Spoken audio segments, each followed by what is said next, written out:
ujutro. 7:30, vozimo se prema Srbiji, idemo na istok. Evo nas sa dobrim starim znancem, Hyundai i30N. Idemo na Navak, a tamo nas čeka ljuta konkurencija.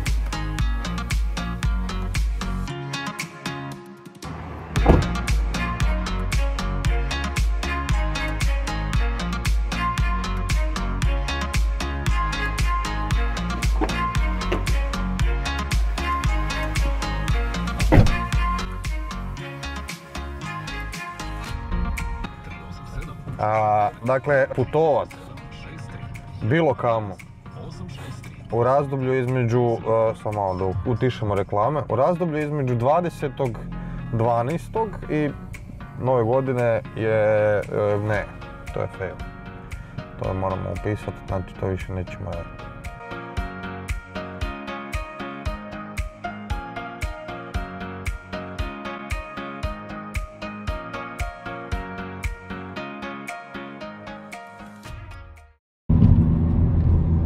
Srpski autoput nije baš idealan za auto sa malo sportskim podvozjem. Srećom na i30N možemo podesiti ovjes, pa ga možemo staviti na mekše, onda je život malo izdržljiviji.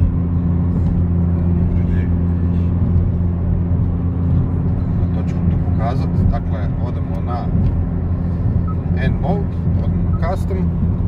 I ovdje na chassis promijenimo i stavimo suspension u normal.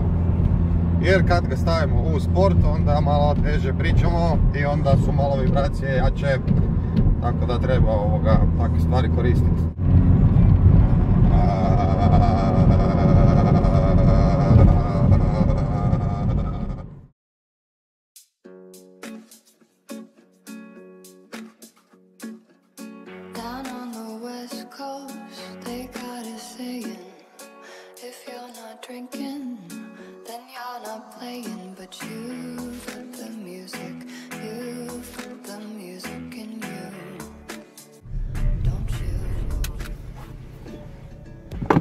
To je to.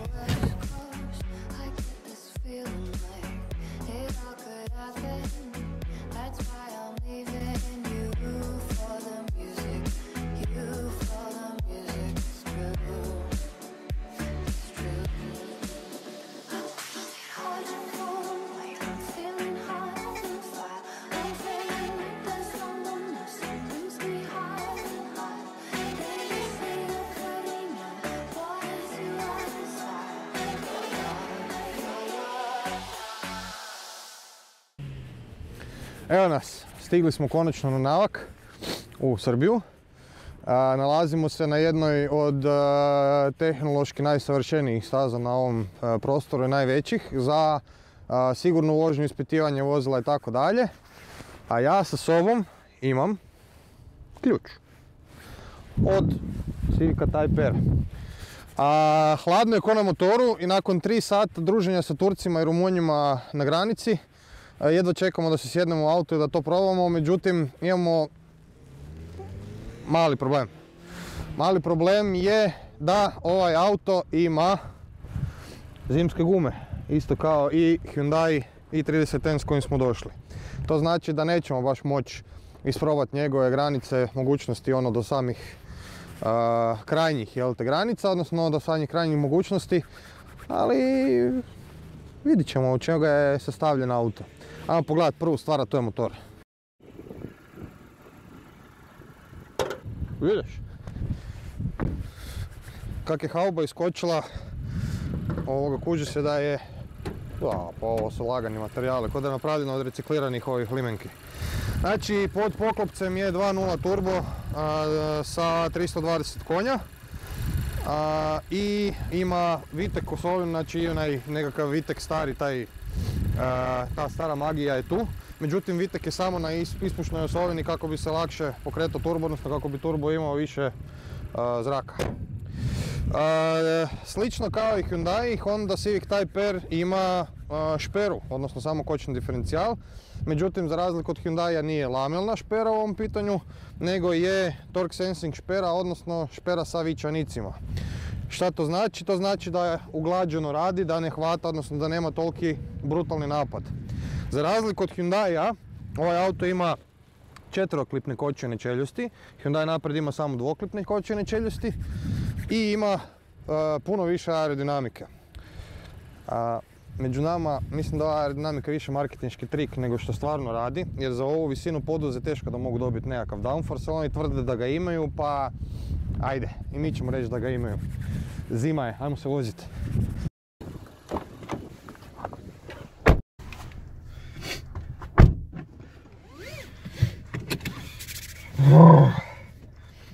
Dakle ovako, Honda kao i Hyundai ima više modova rada koji se mijenjaju ovdje na prekidaču na centralnoj konzoli, za razliku od Hyundai koji se mijenjaju na volanu.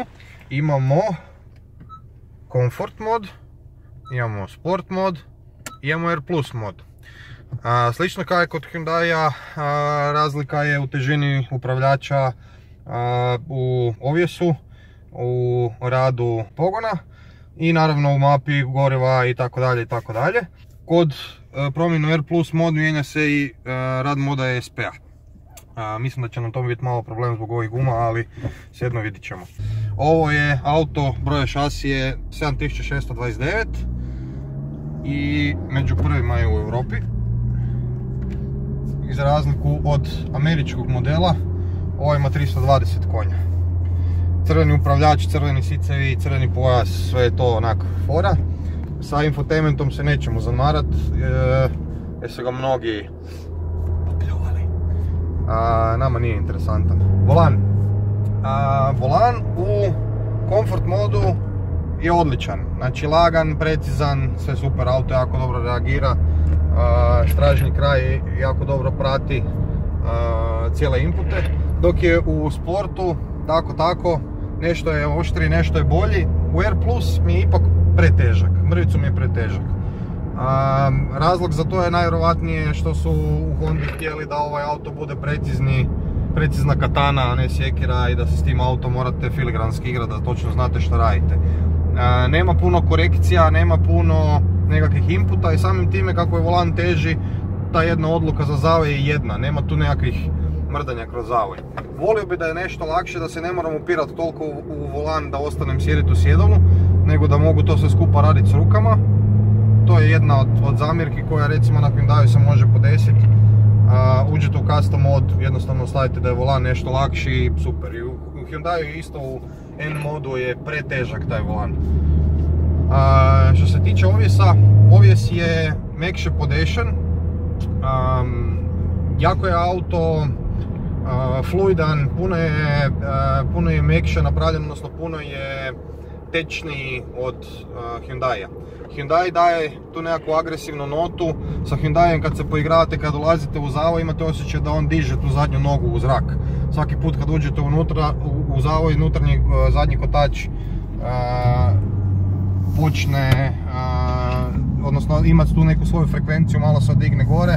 Imate osjećaj da će auto zapaliti, da će otići u bok, ali neće. Jedan i drugi auto su sa stražnjicom jako mirni, može se igrati s njima. U Hyundai je to nešto izraženije, imate veću kontrolu, odnosno veći osjećaj da se poigravate s autom. Honda traži fluidnije ruke, preciznije ruke i tako dalje. Zvuk je još jedna stvar koja mi se u Hyundaiu više sviđa. Očekivao sam više iz ova 3 cijevi od draga. Očekivao sam da će auto pucat više, da će davati taj nekakav jači osjećaj. Hyundai je više ono baraba. Honda je violinist. Nema tu nekakve prevelike. On je u autu glasan i sve skupa, ali čak ni izvana to nije toliko izraženo. Ukupni dojam, Hyundai je po meni trenutno bolja kupnja. Ne samo zato što je jeftiniji, nego zato što imate veći osjećaj slobode, više se za volanom možete igrati s autom, ne sputava vas toliko kao Honda.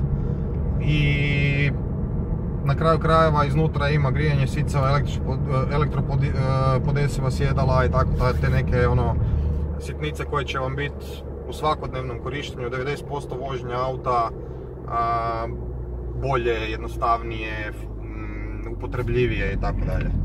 Da li je Honda zbog toga lošiji auto? Ni približno. Napravili su jako dobar automobil koji i dalje nosi taj nekakav stari DNA, taj neki core sportske vožnje po kojem je Honda poznata, odnosno koji je Civic Type R izdigao iznad svih ostalih automobila u to vrijeme.